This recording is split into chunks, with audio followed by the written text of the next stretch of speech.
Sugar వ్యాధితో బాధపడే వారికి శుభవార్త. మధునామ్ పౌడర్ మీ షుగర్ లెవెల్స్ ని తగ్గిస్తుంది. సుమారు 18 రకాల వనమూలికలతో తయారు చేసిన ఈ పౌడర్ ని రోజు 2 సార్లు తీసుకుంటే షుగర్ సమస్య నుంచి బయటపడవచ్చు. ఈ పౌడర్ అన్ని ఆయుర్వేద మెడికల్ షాపుల్లో లభ్యమవుతుంది. హోల్సేల్ డీలర్షిప్ కోసం స్క్రీన్ మీద కనిపిస్తున్న నెంబర్ని సంప్రదించండి. శరీరం ఆరోగ్యంగా ఉండాలంటే ఆరోగ్యకరమైన ఆహారం తీసుకోవాలని ఆహార నిపుణుల నుంచి అందరూ చెబుతారు.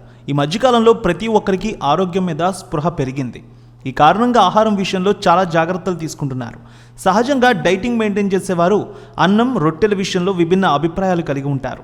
అన్నం కంటే గోధుమలతో చేసిన రొట్టెలు లేదా చపాతీ రోజు తినడం వల్ల ఆరోగ్యానికి మంచిదని అనుకుంటారు. నిజంగా రొట్టెలు తినడం ఆరోగ్యానికి మంచిదా? అసలు రొట్టెలు, అన్నం వీటిలో ఆరోగ్యానికి ఏది మంచిది? ఆహార నిపుణులు ఈ రెండింటి గురించి ఏం చెప్తున్నారో చూద్దాం. ఆరోగ్యపరంగా చూస్తే రొట్టెలైనా అన్నమైనా సమాన క్యాలరీలు కలిగి ఉంటాయి.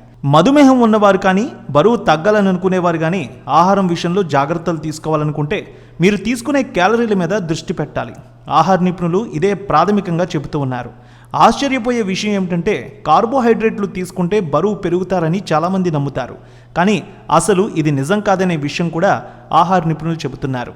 ఆహారం నుంచి లభించే శక్తి విషయానికి వస్తే శరీరానికి శక్తి ఇవ్వడంలో కార్బోహైడ్రేట్లు చాలా సహాయపడతాయి.